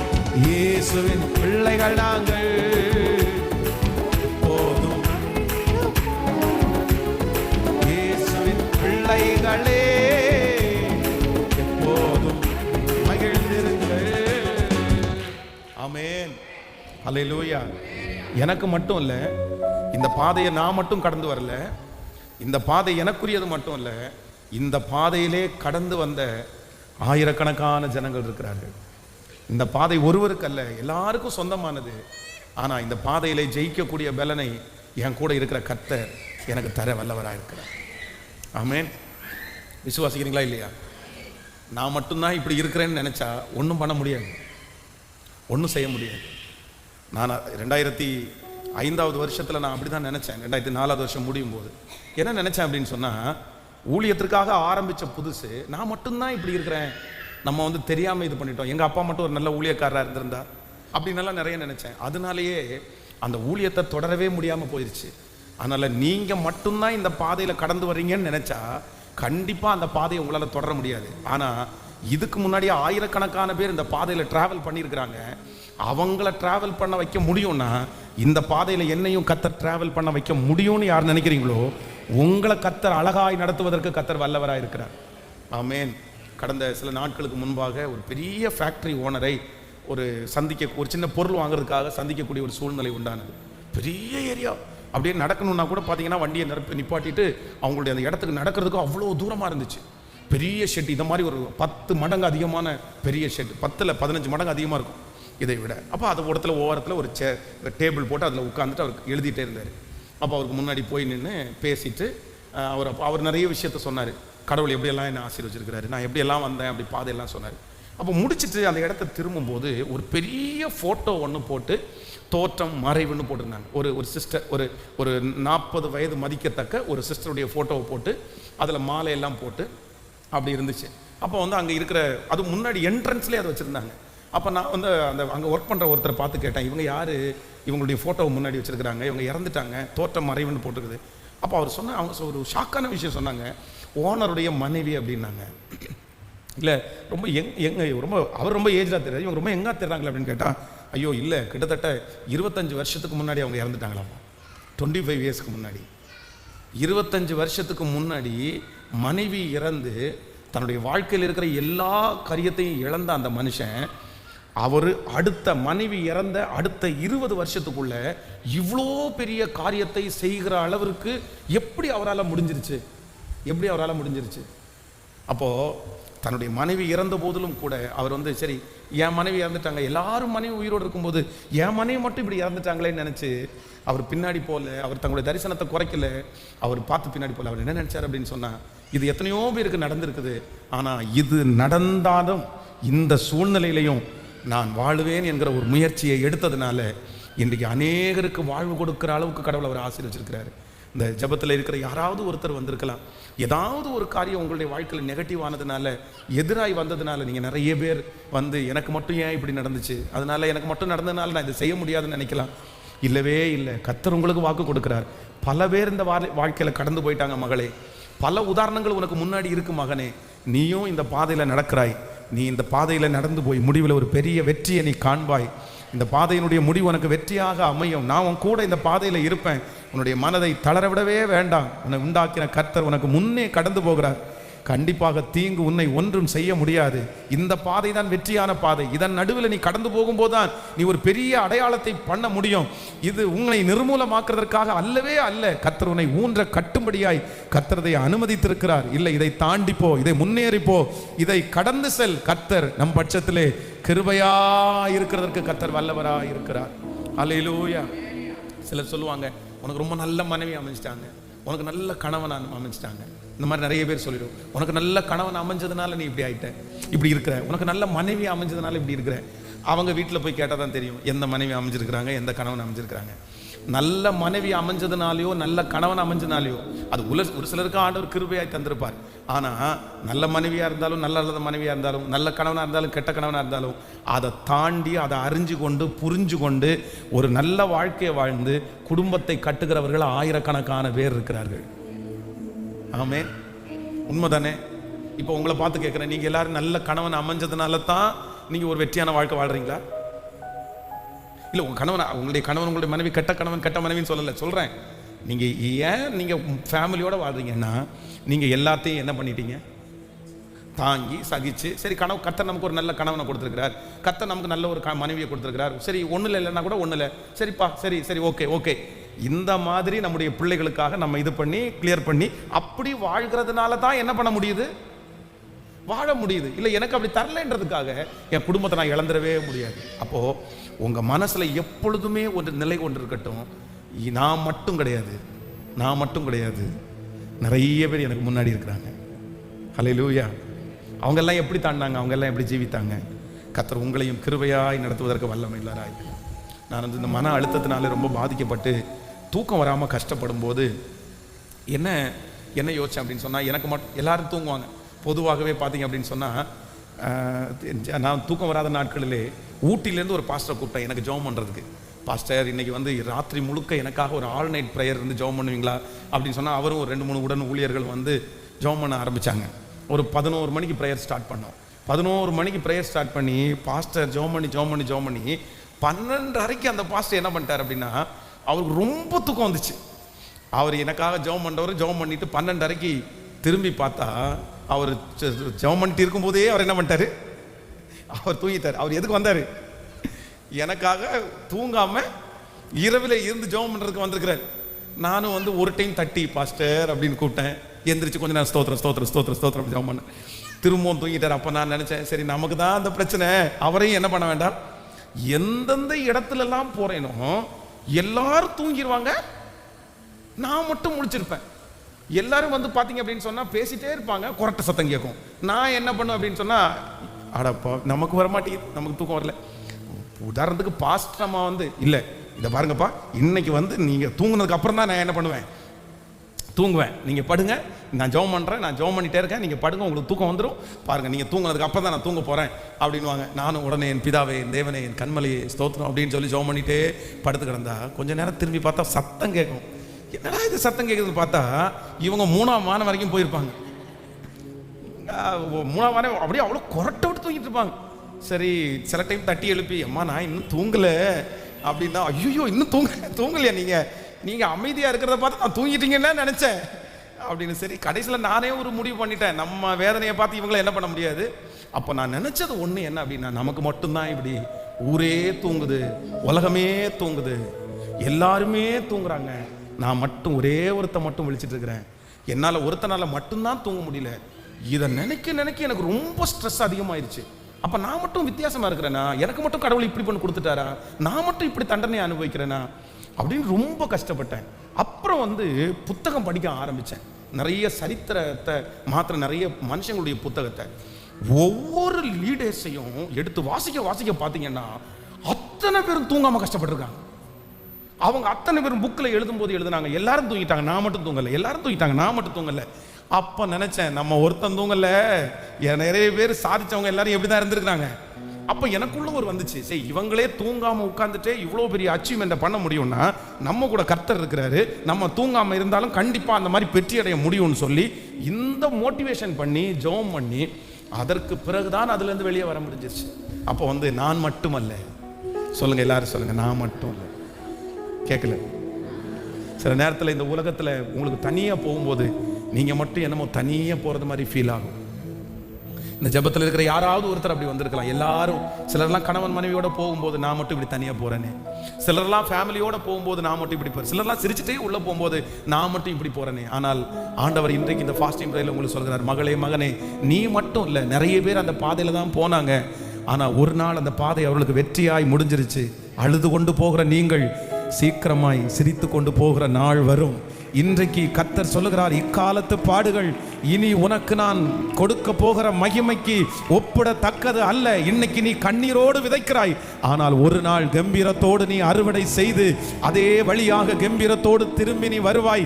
நீ மட்டுமல்ல மகளே, நீ மட்டுமல்ல மகனே, இந்த பாதையில நீ மட்டுமல்ல, அநேக பரிசுத்தவான்கள், அநேகர் தேவனால் பயன்படுத்தப்பட்ட பெரிய பெரிய பாத்திரங்கள் இந்த பாதையிலே கடந்து போகும்போது கர்த்தரை மட்டும் பிடித்து கொண்டார்கள். நீ கர்த்தரை பிடித்துக்கொள், நீ ஆண்டவரோடு நடந்து இந்த பாதையை கண்டிப்பாக நீங்கள் கடப்பீர்கள். இந்த பாதை உங்களுக்கு ஒரு சாட்சியின் பாதையாக மாறும். இந்த பாதையை பார்த்து உங்கள் தரிசனத்தை இழக்கவே வேண்டாம், இழக்கவே வேண்டாம். ஹல்லேலூயா, ஆமென் சொல்லுங்க பார்க்கலாம். எத்தனை பேர் நம்ம ஜெபிக்க போறோம், எனக்கு ஒரு கிருபையை கொடுங்க ஆண்டவரே.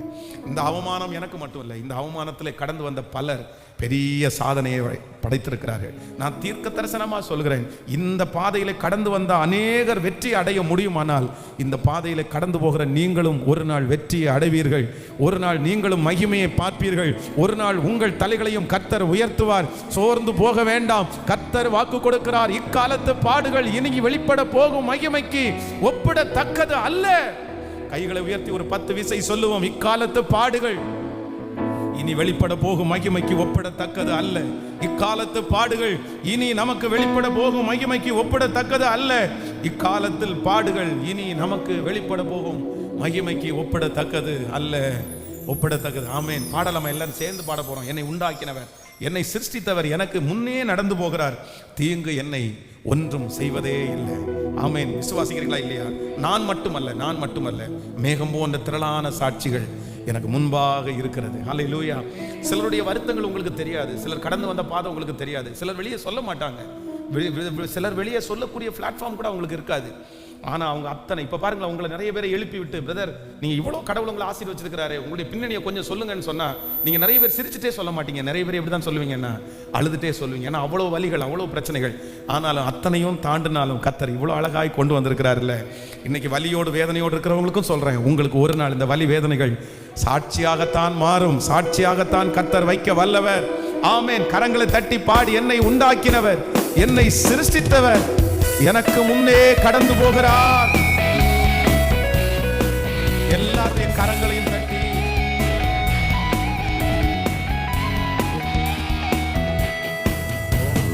உண்டாக்கினவர், என்னை சிருஷ்டித்தவர் முன்னே நடந்து செல்கிறார். என்னை உண்டாக்கினவர், சிருஷ்டித்தவர் என் முன்னே நடந்து செல்கிறார். இங்கு என்னை ஒன்றும் செய்யாதே, சத்ரு என்னை ஒன்றும் செய்யாதே, மனிதர்கள் என்னை ஒன்றும் செய்யாதே, இந்த நெருக்கம் என்னை ஒன்றும் செய்யாதே. அழைத்தவர் கைவிடுவாரோ, தெரிந்தவர் விட்டிடுவாரோ, அழைத்தவர் கைவிடுவாரோ, தெரிந்தவர் விட்டிடுவாரோ. பெயர் சொல்லி அழைத்த தேவன், பெயர் சொல்லி அழைத்த தேவன் மகிமை பாடுத்திடுவார், மகிமை பாடுத்திடுவார். இப்ப கைய மேல தட்டி உண்டாக்கினவர் என் முன்னே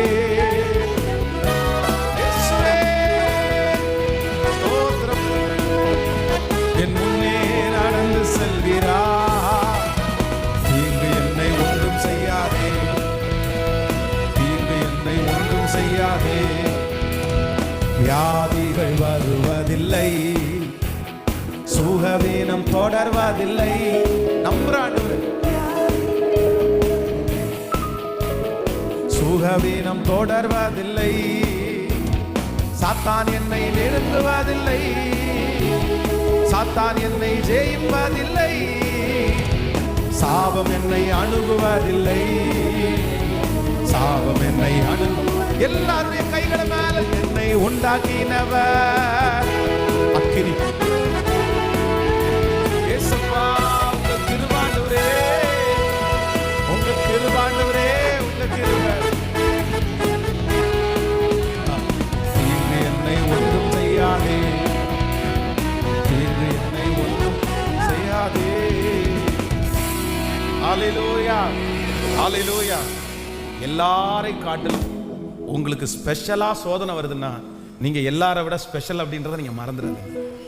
எனக்கு ரொம்ப ஆச்சரியமானது வேதத்துல என்னன்னா, கப்பலுடைய பிரயாணத்துல ஃபுல்லா கடல்ல பெரிய கொந்தளிப்பு வந்து கப்பல் எல்லாம் உடைஞ்சு துண்டு துண்டு மரக்கட்டைகளை பிடிச்சு எல்லாருமே உயிர் தப்பிச்சிட்டாங்க.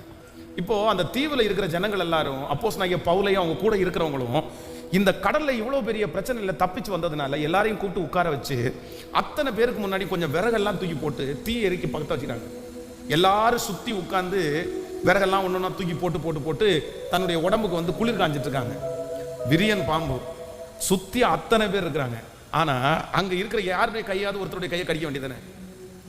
சொல்லுங்களேன். அங்க அப்போஸ்தலனாகிய பவுல் ஒருத்தரா இருந்தாரு. அத்தனை பேர் இருந்தாங்க. ஆனா அத்தனை பேர் இருந்த போதிலும் அந்த பாம்பு தேடி வந்து யாரை தான் கடிக்குது? அதுவும் கடிக்கிறதுல கவி பிடிச்சிச்சாமா. அதனாலதான் அந்த தீவார் என்ன சொல்றாங்க அப்படின்னு சொன்னா, இவன் ஒருத்தனுக்காக தான் இந்த பிரச்சனையை வந்திருக்கு பாருங்க, இவன் அந்த கடல்ல சாக வேண்டியவன் இங்க சாக போறான். அப்போ சில நேரத்துல வந்து ஆண்டவருடைய அழைப்பை பெற்ற தரிசனம் உள்ளவர்களுக்கு பிரச்சனை 1000 பேர் இருந்தாலும் உங்களை மட்டும் அது என்ன பண்ணும்? நம்ம நிறைய பேர் அதான் சொல்லுவாங்க, என்னை மட்டும் தேடி வந்து அந்த பிரச்சனை எனக்கு மட்டும் தேடி வந்து உடனே நம்ம நிறைய பேர் அப்படி இப்படி பண்ணி கர்த்தர் என்ன கைவிட்டாரா, எனக்கு மட்டும் ஏன் இப்படி வருது, நான் மட்டும் ஏன் இப்படி இருக்கிறேன், எனக்கு பிசாசு இருக்குதா, இல்லை எனக்கு சாபம் இருக்குதா, அப்படி இப்படின்னு. நான் என்ன சொல்றேன்னா, ஒன்றும் கிடையாது. அந்த கூட்டத்திலேயே இருக்கிறதுலேயே உங்களை மட்டும் தேடி வந்து ஒரு பாம்பு சீண்டுதுன்னா அந்த கூட்டத்திலேயே நீங்க தான் ரொம்ப ஸ்பெஷல். அந்த கூட்டத்திலேயே கர்த்தர் உங்களை தான் ஸ்பெஷலாக வச்சிருக்கிறாரு. உங்களை தான் கர்த்தர் சாட்சியாய் கர்த்தர் நிறுத்த போகிறார். நீங்கள் சாட்சி சொல்ல போகிறீர்கள். நம்புறவர்கள் நல்ல கரங்களை தட்டி ஆமேன். நம்மை பயன்படுத்துகிற நல்ல கர்த்தர், நம்மை பயன்படுத்துகிற நல்ல கர்த்தர். ஹல்லேலூயா. எத்தனை பேர் ஆமோதிக்கிறீங்க? அதனால இன்னைக்கு ஒரு முடிவு எடுங்க. ஆண்டவரே, இந்த உலகத்திலே என்னை நடத்துகிற பாதையிலே பல பரிசுத்தவான்களை நடத்துனீங்க, என்னையும் வெற்றியாய் நடத்துவதற்கு வல்லவர். சொல்லுங்க பார்க்கலாம், கையை வைத்து. நான் உங்க பார்வையில விசேஷமானவன், நான் உங்க பார்வையில விசேஷமானவள், நான் உங்க பார்வையில விசேஷமானவன், நான் உங்க பார்வையில விசேஷமானவன். எல்லா வேதத்தில் நிறைய பேரை பார்த்தீங்கன்னா அப்படிதான். ஈசாய் தன்னுடைய வீட்டில் இருக்கவங்கள எல்லாம் பிளஸ் பண்றதுக்கு வர்றேன்னு தீர்க்கதரிசி சொன்ன உடனே எல்லாரையும் கூப்பிட்டாரு, எந்த பிள்ளைய மறந்துட்டாரு. அது எப்படி அந்த பிள்ளைய மட்டும் மறந்தாரு? அத்தனை பிள்ளைய ஞாபகம் வச்சுக்கிறார், அந்த பிள்ளைய மட்டும் ஞாபகம், அந்த பிள்ளைய மட்டும் இது பண்ண வேண்டியதுன்னு. அந்த பிள்ளை கர்த்தர் ஏன்னா தாவீதின் மேல தான் ஆண்டவர் ஒரு ஸ்பெஷல் திட்டத்தை வச்சிருந்தாரு. ஆமேன். யாக்கோபுக்கு அத்தனை பிள்ளைங்க இருந்தும் மற்ற பிள்ளைங்க எல்லாம் காணாம போல. ஆனா யார் தான் காணாம போனா? யோசேப்புன்ற நல்ல பிள்ளை தான் காணாம போச்சு. ஏன்னா அவன் மேல ஆண்டவர் திட்டம் வச்சிருந்தாரு. அப்போ உலகத்திலே இருக்கிற மற்றவர்களை பார்க்கலாம், உங்களுக்கும் எனக்கும் வித்தியாசமா நடக்குதுன்னா நான் அவருடைய பார்வையிலே விசேஷமானவனாய் இருக்கிறதுனால தான் எனக்கு வித்தியாசமானவைகள் நடக்கிறது. நான் ஸ்பெஷல். கர்த்தர் உங்க குடும்பத்தில் உங்களை ஸ்பெஷலா வைக்க போறாரு. உங்கள் வேலை ஸ்தலத்தில் கர்த்தர் உங்களை ஸ்பெஷலா வைக்க போறாரு. நீங்க குடியிருக்கிற இடத்துல கர்த்தர் உங்களை ஸ்பெஷலா வைக்க போறாரு. அதனால தான் இந்த போராட்டமும் உங்களுக்கு ஸ்பெஷலா இருக்கிறது. நான் நம்புகிறேன் இது உங்களை விசேஷமானவர்களாய் கண்டிப்பாய். பிரதர், இது தீர்க்க தரிசனமான வார்த்தை. சிஸ்டர், இது தீர்க்க தரிசனமான வார்த்தை. எல்லாரை விட நான் வித்தியாசமாய் நெருக்கப்படுகிறேன். கர்த்தர் சொல்லுகிறார், எல்லாரை விட நான் உன்னை வித்தியாசமாய் பயன்படுத்த போகிறேன். கர்த்தர் உங்களையும் என்னையும் கர்த்தர் பயன்படுத்த போகிறார். ஆமென், ஆமென்.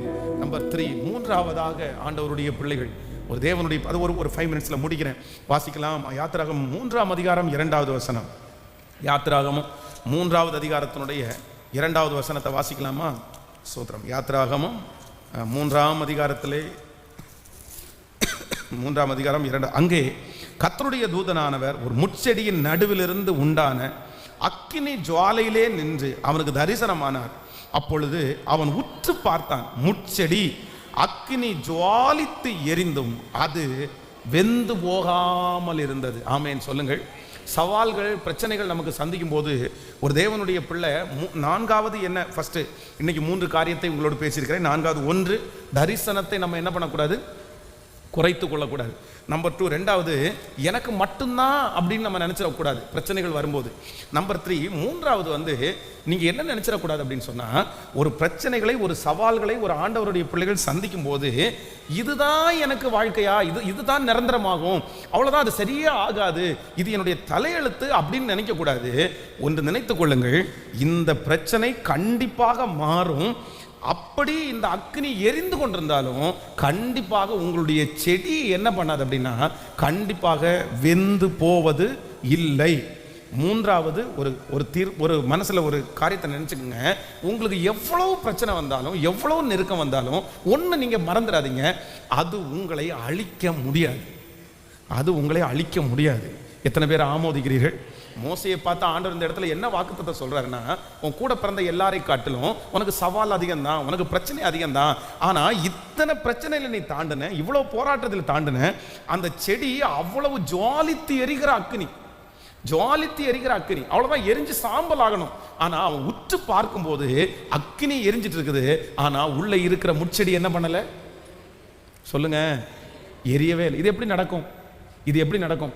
நான் நம்புகிறேன் உங்களுக்கு கர்த்தர் அனுமதிக்கிற பிரச்சனை சாதாரணமாக சிலரை அழிச்சிடும், சிலரை கொன்றும். அந்த பிரச்சனைக்குள்ள யாருமே உயிரோட திரும்பி வர முடியாது.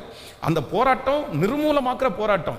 அந்த போராட்டத்தில் இதுவரைக்கும் யாருமே வந்ததே இல்லாமல் இருக்கலாம். ஆனால் கர்த்தர் உங்களுக்கு ஸ்பெஷலாக ஒரு அனாண்டிங் பண்ணுறாரு. இல்லை, எவ்வளோ பெரிய அக்னி எரிஞ்சிட்டு இருந்தாலும் உனக்குள்ளே இருக்கிற அந்த பச்சை தன்மை அது கர்த்தரால் உண்டாக்கப்பட்டது. அதனாலே இந்த முட்செடி வெந்து போவது இல்லை, நீங்கள் வெந்து போவது இல்லை. இந்த போராட்டம் அல்ல, இதற்கு மேல் 10 மடங்கு அக்னி ஜுவாலை எரிந்தாலும் கர்த்தர் வாக்கு கொடுக்கிறார், நீ நிர்மூலமாக மாட்டாய், நீ எரிந்து போக மாட்டாய், நீ துரத்துண்டு போக மாட்டாய், நீ நிர்மூலமாக மாட்டாய். ஏனென்றால் உங்களுக்குள்ளேயும் எனக்குள்ளேயும் இருக்கிறது கர்த்தருடைய ஜீவன் இருக்கிறது, கர்த்தருடைய அழைப்பு இருக்கிறது. கர்த்தர் யாரோ ஒருத்தருக்கு தீர்க்க தரிசனமாய் சொல்லுகிறார், மகனே நீ முடிந்து போவா என்று நினைத்து வந்திருக்கிறாய், முடிந்து போகிற அளவுக்கு எனக்கு பிரச்சனைன்னு நினைச்சு வந்திருக்கிற.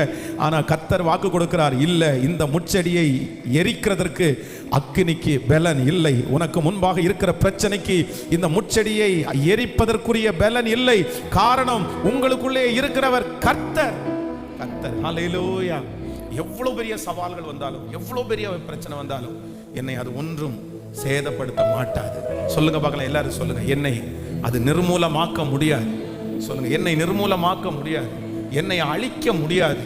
என்னை முற்றிலுமாக நிக்கிரகம் பண்றதற்கு கண்டிப்பாக ஆண்டவர் நம்மை விடவே மாட்டார். வேதம் சொல்கிறது, நீதிமான் 7 தரம் விழுந்தாலும் கேட்கல, எழுந்து நிற்பான், எழுந்து நிற்பான்.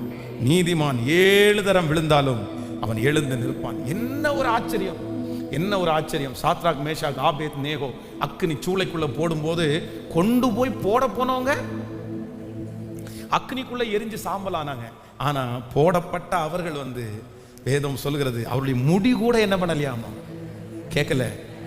ஏன் அப்படின்னு சொன்னா, அந்த அக்னி சூளையிலேயே 4வது நபராய் ஒரு உலாவி கொண்டிருக்கிறார். கர்த்தருடைய பிள்ளைகளை, உங்களுக்கு இப்பொழுது வந்திருக்கிற அந்த பிரச்சனை, நீங்கள் இப்பொழுது போய் கொண்டிருக்கிற அந்த பாதையிலே எத்தனை நபர்கள் வேண்டும் என்றாலும் போய், அவர்கள் மரித்து போயிருக்கலாம், பின்பாக திரும்பி இருக்கலாம், அவர்கள் அசிங்கப்பட்டிருக்கலாம், அவங்களால நிற்க முடியாமல் போயிருக்கலாம். ஆனால் ஆண்டவர் சொல்கிறார், உன் கூட நான் இருக்கிறதுனால இந்த போராட்டத்துக்குள்ள நீ போவ, ஒரு சேதமும் இல்லாமல் நீ திரும்பி வருவாய், ஒரு பிரச்சனையும் இல்லாமல் நீ திரும்பி வருவாய். அந்த அக்கினி ஜுவாலை உன் பேரில் பற்றாது. நீ தண்ணீர்களை கடக்கும் போது நான் உன்னோடு கூட இருப்பேன். நீ ஆறுகளை கடக்கும் போது அவைகள் உன்மேல் புரளுவது இல்லை. நீ அக்கினியின் நடுவிலே நடந்தாலும் நீ வேகாதிருப்பாய். அக்கினி ஜுவாலை உன் பேரில் பற்றாது, உன் பேரில் பற்றாது, உன் பேரில் பற்றாது. கர்த்தர் தீர்க்க தரிசனமாய் வாக்கு கொடுக்கிறார், இது உன்னை சேதப்படுத்துவது இல்லை, இது உன்னை சேதப்படுத்துவது இல்லை. ஆமே, நம்புகிறவர்கள் சேதப்படுத்துவது இல்லை. ஆமே, எல்லாருமே இன்னைக்கு ஜெபிக்க போகிறோம், ஆண்டவரே சவால்களை சந்திப்பதற்கு கர்த்தர் பலன் தருவார். ஸோ முன்னாடி போய் நில்லுங்க, போய் நின்று சோர்ந்தே போகாதீங்க. உலகத்தில் இருக்கிறவனை விட உங்களுக்குள்ளே இருக்கிறவர் பெரியவர். ஃபோனை ஆஃப் பண்ணி வச்சுக்கிறது, யாராவது ஒரு பிரச்சனை வந்துச்சுன்னா உடனே ஃபோனை ஆஃப் பண்ணி வச்சுருவாங்க, பேச மாட்டாங்க, முன்னாடி நின்று பதில் சொல்ல மாட்டாங்க, அப்படியே ஒதுங்கி போயிடுவாங்க, சாப்பிட மாட்டாங்க, தூங்க மாட்டாங்க, அப்படியே சரியாக குளிக்கிறது இல்லை, அப்படியே ட்ரெஸ்ஸே பண்ண மாட்டாங்க. அவ்வளோதான், எல்லாம் போச்சு, எல்லாம் முடிஞ்சிச்சு, எல்லாம் முடிஞ்சிச்சு அப்படின்னு போய் எல்லாம் உட்காந்துருவாங்க. அப்படியெல்லாம் ஆண்டவருடைய பிள்ளைகள் எப்பவும் இருக்கவே கூடாது. ஆமேன்னு சொல்லுங்கள். வேதம் சொல்லுது, தன்னுடைய பிள்ளை இறந்து போன செய்தியை கேட்டதுக்கு பிற்பாடும் தாவீது இறந்து போன செய்தியை கேட்ட உடனே வெளியில் எழும்பி வந்து குளித்து சாப்பாடு கேட்டு சாப்பிட்டு தன்னுடைய வேலையை தொடர்ந்தான் என்று வேதம் சொல்லுகிறது. ஆண்டவருடைய பிள்ளைகள் கண்டிப்பாக அப்படி தான் இருக்கணும். எந்த துக்க செய்தியை கேட்டாலும் அந்த துக்க செய்தி துக்கம் இருக்கும், ஆனால் 24 மணி நேரம் தான் அந்த துக்கம். அது முடிஞ்ச உடனே அடுத்த ஒர்க்கை பார்க்கறதுக்காக நீங்கள் காலடி எடுத்து வைக்கணும். அவ்வளோதான், நம்ம அங்கே அவரை சந்திப்போம், அங்கே அவங்கள சந்திப்போம். அந்த பலன் ஆண்டவருடைய பிள்ளைகளுக்கு வேண்டும். எத்தனை பேர் ஆமோதிக்கிறீர்கள்? இந்த 3 காரியத்துக்காக எத்தனை பேர் ஜெபிக்க போறீங்க? நான் இன்னைக்கு உங்களுக்காக ஸ்பெஷலாக ஜெபிக்க போகிறேன். உங்கள் சவால்களை சந்திக்கிறதுக்கு கர்த்தர் புது பலனை கர்த்தர் தருவார். இந்த 2 வார ஃபாஸ்டிங் ப்ரேயருக்கு முன்னாடி நீங்கள் சந்தித்ததுக்கும் இதற்கு பிறகு சந்திக்கிறதுக்கும் ஒரு பெரிய வித்தியாசத்தை கர்த்தர் உங்களுக்கு தருவார். உங்களை தைரியமாக அதுக்கு முன்னாடி நிற்க பண்ணுவார். நீங்கள் இதுக்கு முன்னாடி நின்னது மட்டும் இல்லை, இன்னைக்கு நீங்கள் வெற்றியாக நிற்க போகிறீங்க. கர்த்தர் அதுக்குள்ளே ஒரு திடன் பலத்தை கர்த்தர் உங்களுக்கு தருவார். உங்களுக்குள்ளே இருக்கிற அந்த பயத்தின் ஆவியை கர்த்தர் எடுத்து போட்டு பலமும் அன்பும் ஒரு தெளிந்த புத்தியும் உள்ள ஆவியை கர்த்தர் தரப்போகிறார். இதுக்கு முன்னாடி உடைஞ்ச நீங்கள் இனி உடைய மாட்டீங்க. சத்தமாய் ஆமேன்னு சொல்லுங்கள். இனி எந்த மனுஷனும் உங்களை உடைக்க முடியாது, எந்த சொந்தக்காரங்களும் உங்களை உடைய முடியாது, உங்களை யாருமே மனசை உடைச்சு உட்கார வைக்க முடியாது. நீங்க இனி அதை தாண்டுவீங்க. இனி அந்த மன சங்கடத்தை நீங்க ஜெயிப்பீங்க. அந்த பலத்தை கர்த்தர் இந்த ஃபாஸ்டிங் பிரேயர்ல கர்த்தர் அநேகருக்கு கட்டளை இடுகிறார். ஸ்தோத்திரம், ஆமேன். உங்களை பார்த்து அப்படியே ரொம்ப கேவலமா வித்தியாசமாய் பேசி உங்க மனசை அப்படியே உடைச்ச உங்க முன்னாடி நீங்க இனி போய் அதே மாதிரி ஷார்ப்பான வார்த்தை வரும்போது நீங்க போய் நின்று சொல்லுவீங்க, பிரதர் விட்டுருங்க பிரதர், எனக்கு தெரியும், ஒன்றும் பிரச்சனை இல்லை பிரதர், செஞ்சிருவேன் அப்படின்னு. நிறைய பேர் நான் நம்புறேன், இது தீர்க்க தரிசனம். உங்களை பார்த்த உடனே கேட்க போறாங்க, போன வாரம் வரைக்கும் பயந்து போய் ஒளிஞ்சிட்டு இருந்தீங்க, போன வாரம் வரைக்கும் அப்படியே அழுதிங்க, போன வாரம் வரைக்கும் உங்களை அழ வச்சிருக்கலாம், போன வாரம் வரைக்கும் உங்களை மனசை உடைச்சு உட்கார வச்சிருக்கலாம். ஆனா இன்னைக்கு கர்த்தர் ஒரு அபிஷேகத்தை உங்க தலை மேல வைக்க போறாரு, ஒரு மகிமையை வைக்க போறாரு. அவங்க முன்பாக சவாலான மனிதர்களாய், தைரியமான மனிதர்களாய் கர்த்தர் நிற்கிற அந்த பலத்தை தருவார் என்று நம்புறவங்க கைகளை மேல தட்டி முழு பலத்தோட ஹalleluya.